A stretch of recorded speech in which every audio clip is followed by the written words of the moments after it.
Here we are, Facebook Live. Cal Verduchi's here. Hi, Cal. Hello. How you doing? I'm good. I met you. Aside from the coronavirus, I'm kind of good. You're kind of an essential worker through this. Tell people what you've been doing. Can you hear me? Wait, for some reason you cut out on me. Yeah, it says I'm unstable. No, actually, I'm going to connect to my internet, so it sounds a little...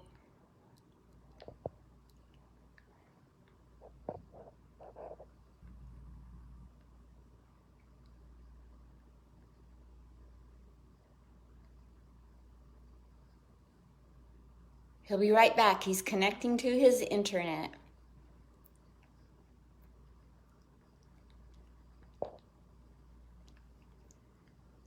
He'll be right there. He's connecting to his internet, Eric. Hi, Eric.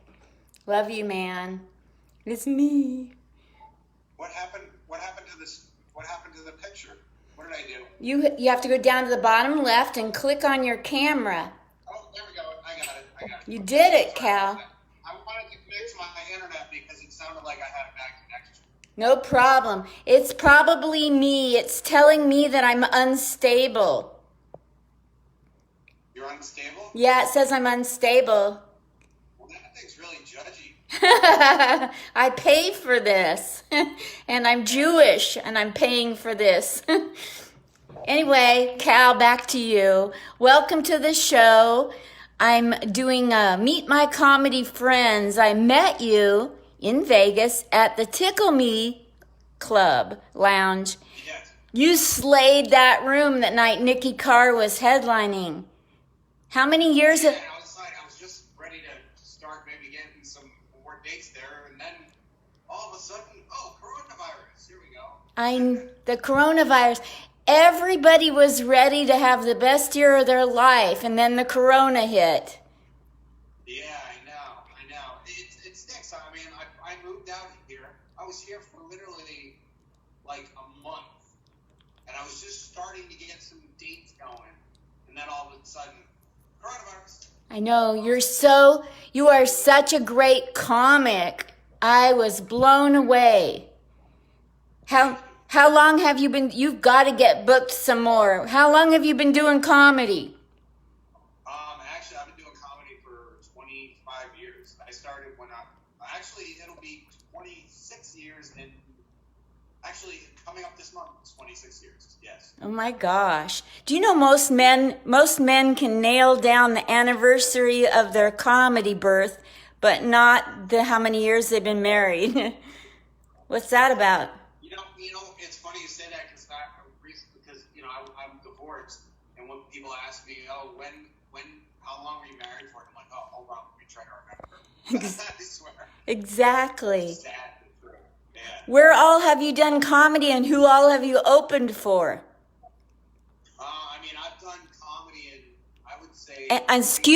Excuse me, and headlined. Where have you headlined? Pardon my snafu there. Oh, no, that's all right, no worries. I've performed in 45 of 50 states, I would say. Oh my Lord. Yeah. You've lived in... I would say I headlined in all of them. A few of them I might have just done like a guest spot in, but I have performed in about 45 states. And I've performed in Canada and actually South Africa. I did a gig. What was that like? That was crazy. I was actually there. It was this club, and it was the first time comedy had actually come to Johannesburg, South Africa. Uh-huh. And for some reason, they were hiring mostly. Sorry, it's my cat. I know. Americans. Uh-huh. Because there weren't any South African comics. There was only a few. There was maybe like 5 or 6 there. So mostly they hired American comics. And you did like 2 weeks at this place. It was crazy. Like I remember I had to slow down my act because they didn't quite understand what I was saying. Uh-huh. And the first week I kind of struggled, but then the second week it was great because I figured it out. You know. That's wonderful. You could have hired Obama's interpreter. Yeah. Well, it's funny, like but they understood what I was talking about. Mm-hmm. I just spoke way too fast for them. from the East Coast, and we talk about stuff. Absolutely. So you're from out on the East Coast, like Massachusetts or something?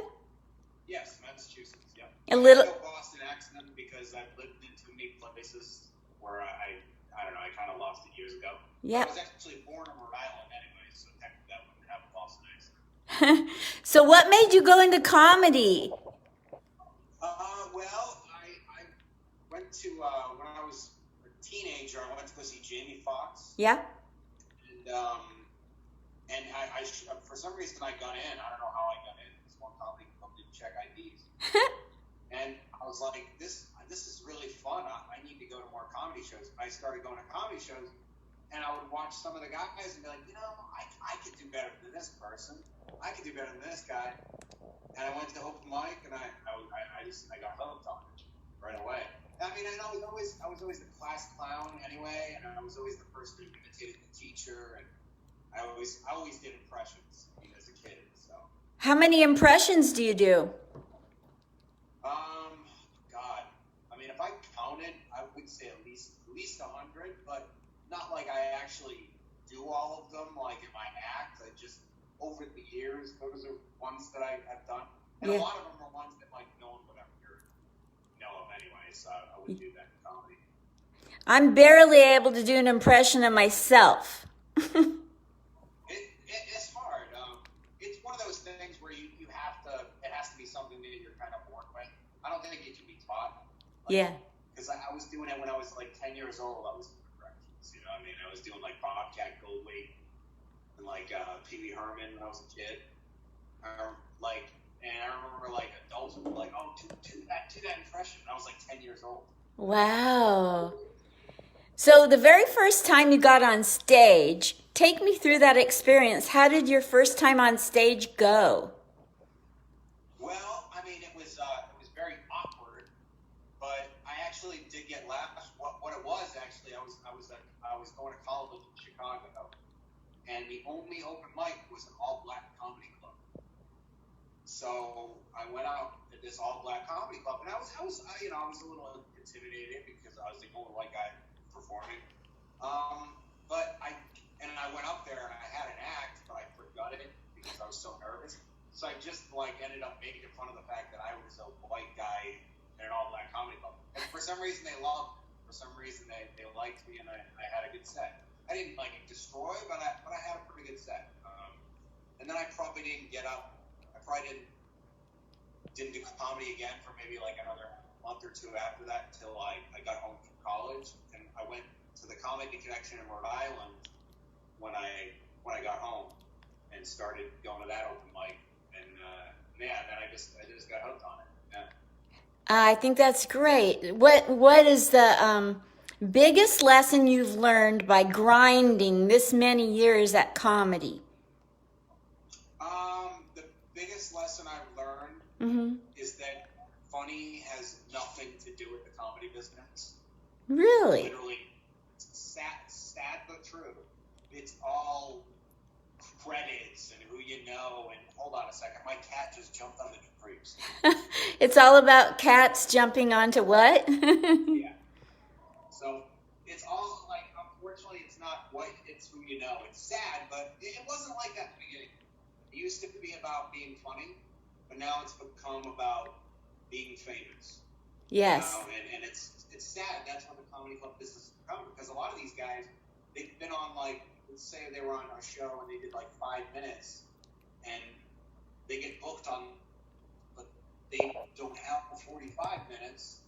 But just because, someone saw them be funny in 5 minutes, all of a sudden they're a national act. Well, you can now tell those club owners, Cal, that of all the interviews I've done so far, about 166, I've gotten more people watching your video, clicking on to look at it in the middle of the day than anybody else, so they can stick it. Well, that's also because everyone is at home.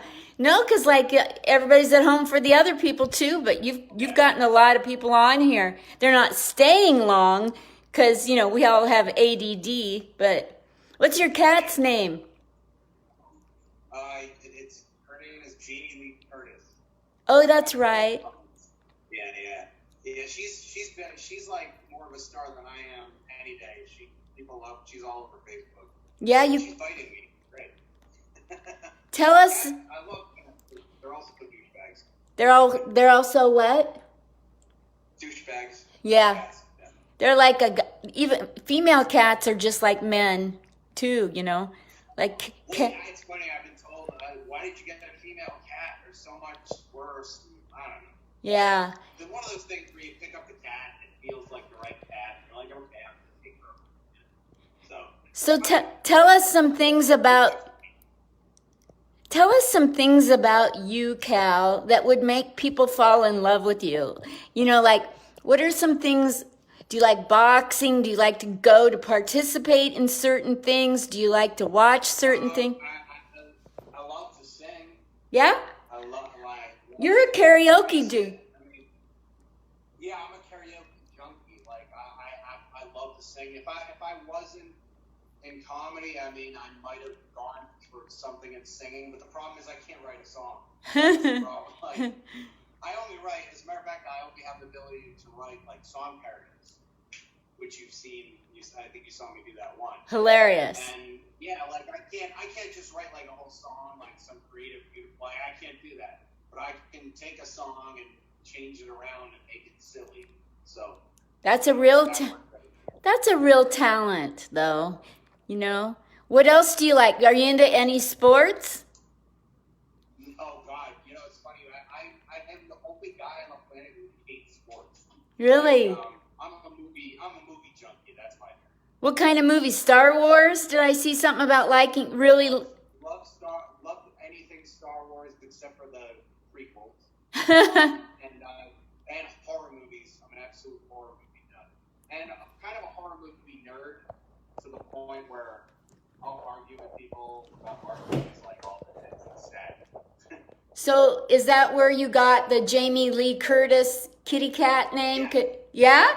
Yes, because I'm a huge Halloween fan. And yeah, that's where Jamie Lee Curtis. As a matter of fact, I said if it was a male cat, I was going to be Michael the Hours. So is that like your favorite show that's a horror show? Favorite horror movie? That's up there. That's definitely top 10. Yeah. My favorite is one that nobody would know, so I'm not even going to say what it is. But, is it old like me? What? Is it old like me? It's from the 70s. It's like, it's called Let's Scare Jessica to Death, and most people don't know that one. But don't know it. It's a really creepy old school horror movie. It's funny, it was never, no one ever really knew about it, but all of a sudden now it's become sort of a cult thing where the people like it now. Yeah. Have you ever watched Betty Davis in Hush Hush, Sweet Charlotte? Yep.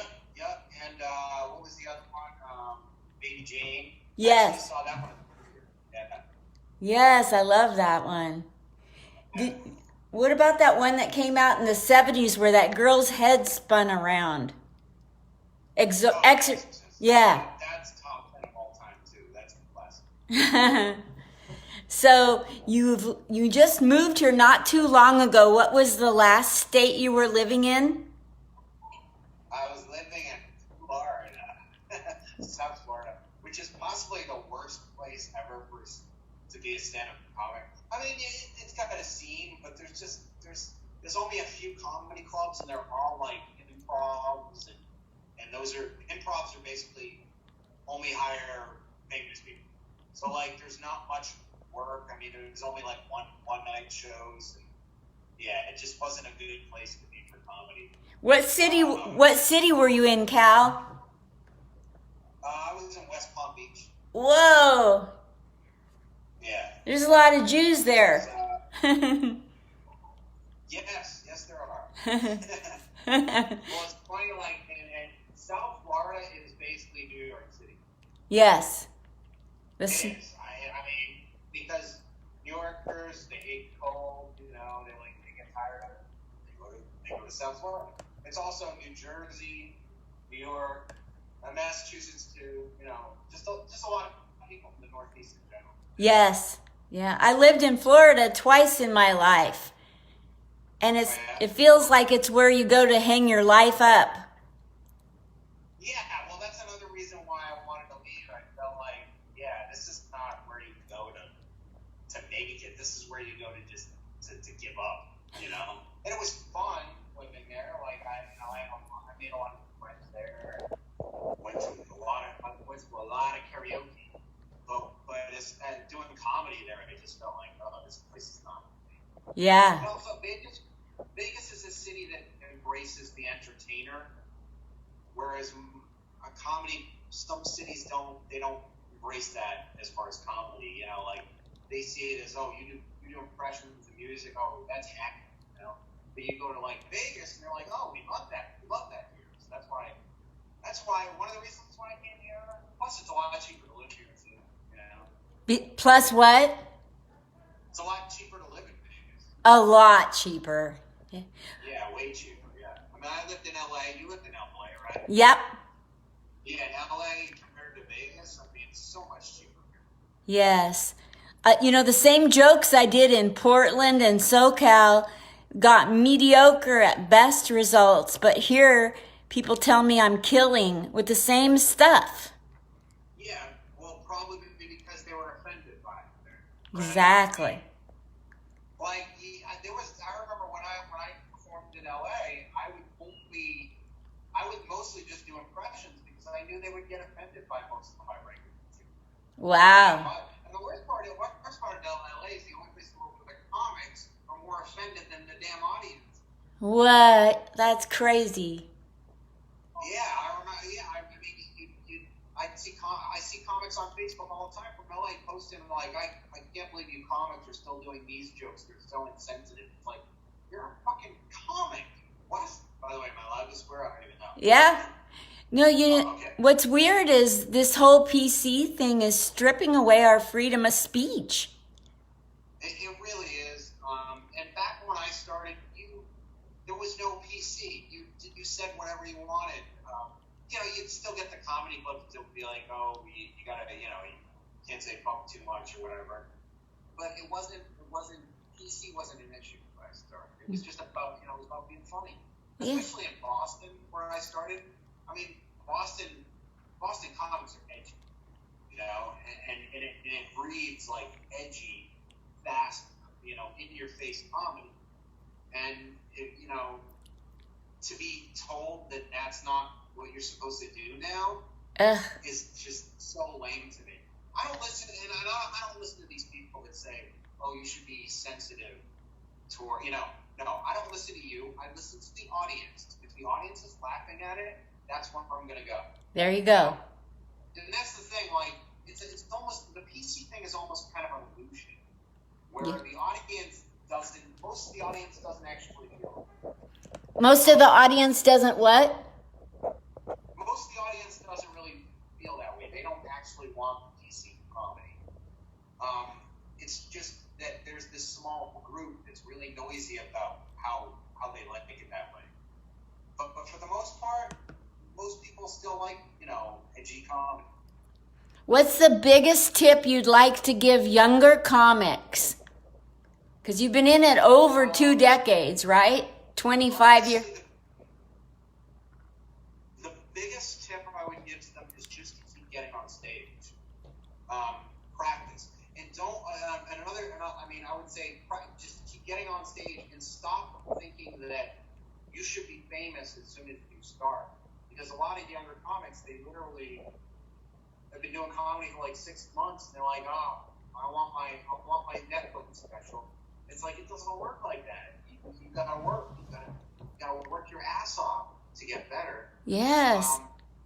The one thing I do give younger comics credit for, though, one thing I will say about them, and it is a compliment, is if a comedy club doesn't accept them, they go out there and they book their own shows.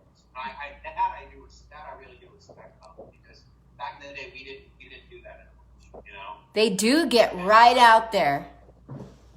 Yeah, I will give younger comics credit for that. They don't take the bullshit comedy clubs that won't accept them. They won't take that. They won't take no for an answer, and they go out and they do their own thing. I do respect. That's really cool. That's how they get stronger, by having their own mics and shows. Yes, absolutely. Yeah. That's super And cool. that's the key. I mean, it's all about getting on stage.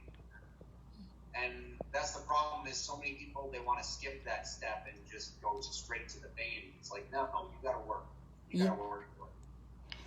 Who was the comic that inspired you the most along your comedy career? Dana Carvey was the big one. Really? I grew up watching him on SNL. SNL was always my big dream. And I remember my mom took me to see him when I was like 12 years old, and I was just like, oh my god, he was amazing. Like I was like, this is what it's about, you know? And we even waited backstage, and he came and shook hands with everybody. He was so nice. Another big one was Chris Farley, because when I first started, I was this big fat guy, and Chris Farley, he was fat, and he had this ridiculous energy, and I admired that so much that he didn't let his weight be a problem. He worked it, like he just like ignored the fact that he was fat. He was like, I'm gonna put every ounce of energy into this, and he killed it every time. And that's the way I was when I first started. I was this fat guy with really high energy, and Chris Farley really inspired me for that. Oh, that's super cool. So you've been going through the pandemic. You make deliveries. You deliver. Yeah, I'm doing Uber Eats now. That's so cool. I don't know how to get you to bring me food. It seems like I have to take my chance because I order. Yeah, that's the way. It's funny. Everyone always says, "Oh, how do I get you?" It's like, you just put it in an order, and whoever you get. There's no like requesting people. Yeah. So, are you accepting PayPal, Cash App, Venmo, any of that, or are you good? Because people get on here and listen, and sometimes they'll donate if they see a way to help a comic. Sure. I mean, God, I don't even know my Venmo. I don't even know what my page is. I didn't come prepared. You can send it to me, and I'll add it to the post. Okay, I'll do that. Yeah, no, sorry. Nope, that's okay. Where do you want your numbers to go up online? On Facebook, Twitter, Instagram? Where do you want visitors? Facebook. I mean, I'm terrible. I don't even do Twitter because I hate it so much. I know I should be. And my Instagram is my cat. Spell the Instagram for your cat again. That's hilarious. Oh, Jamie Lee Curtis. So yeah. Jamie Lee Curtis. It's either with 2 R's or 3 R's. But yeah. It'll come up, and it's the only Jamie Lee Curtis on there. Those are funny. I've watched them. I love them. So do you have a website where people can go look at you online and book you? Yeah, it's calverduchi.com. I'm working on changing it because it's a really outdated website, but it does have links to my YouTube page and everything. Okay. Great. Are there any parting thoughts that you might have, or any jokes that you want to say? You've got some people here watching. You can do a little bit of comedy. I'll laugh, or you can just give some. I'll tell one of my shortest jokes that comics always seem to like the most. I'll tell now. Okay. All right. Sorry, it's so weird to just. I know. It's so weird. I'm fed up with my phone lately. You ever get these alerts on your phone? They scare the living shit out of you lately. Yes. They send me the Amber alerts that scare me. Finally figured out how to make those go away. I just return the girl. I heard that when you were on stage. That's such a great joke. That's a great joke. Fabulous. So you're looking around at the pandemic. You get to see it all day when you're making deliveries by Uber. What's the goofiest thing people have overreacted to or acted out during the pandemic? Well, it's funny. I was in a Facebook group for Uber drivers, and did you just see my cat just run across the room like that? No. Yeah, she literally like run, she bounced off the wall and jumped to the other side of the room. She's so I was in an Uber group with where the Uber drivers are in there, and somebody was shooting a video of an Uber driver who literally he had a hazmat suit on. Wow. He was picking up people at the airport, and he literally had a complete hazmat suit on, and these people were laughing their asses off at him, the customers. They were filming him. It was hilarious. I mean, it was like, yeah, funny. This is serious. You should take it seriously. But mask, gloves, that's all you need to do. Spray the Lysol, And by the way, this was at the beginning of it. That's the thing. It was literally March 15th. Whoa. So that's the crazy. We had like 200 cases in the whole state back then, And yeah, it was fucking hilarious. I mean, I wear my mask and gloves, and I'm very safe about it and everything. But I'm not gonna wear a hazmat suit. That's hilarious. Man alive. So I'm gonna let you go, and I just thank you so much. When the town starts opening up, or you get back out doing comedy, come back on and make some announcements to people, because hopefully they'll have watched this. Usually about 50 people a day watch every video, different people. And people will start liking you, and they'll want to know where you're going to be performing. Cool. All right. I might not ever leave the house again. Yeah, no, I'm doing these Zoom shows, as a matter of fact, too. Actually, they can catch me on a show on Zoom on Saturday. If they want to go to my, I'll send you the Facebook link. I'll send you the link for tickets. Perfect. Because if people want to see me on Saturday on Zoom, yeah, you have to pay, unfortunately, but it's for charity. So Okay. I will send you a link to that. You got it. You send it to me. All right. And then I'll post all this information. And if you could check the accuracy and then just share the post with your people, that would be such a help. All right. Thank you very much. Thank you, Cal. And we got to go out and do karaoke with Miss Arkansas sometime. She and I do karaoke once in a while. Yeah, I can't wait to do karaoke again. I miss it so much. Yeah, this whole staying at home stuff is for the birds. Absolutely. All right. Take it easy and stay safe out there. Thank you. Bye. Love you.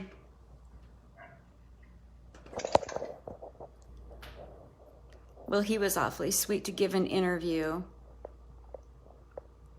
Thanks for watching, everybody. You're probably not still on here. This is really cool. Quite a few people got on here and watched while it was going.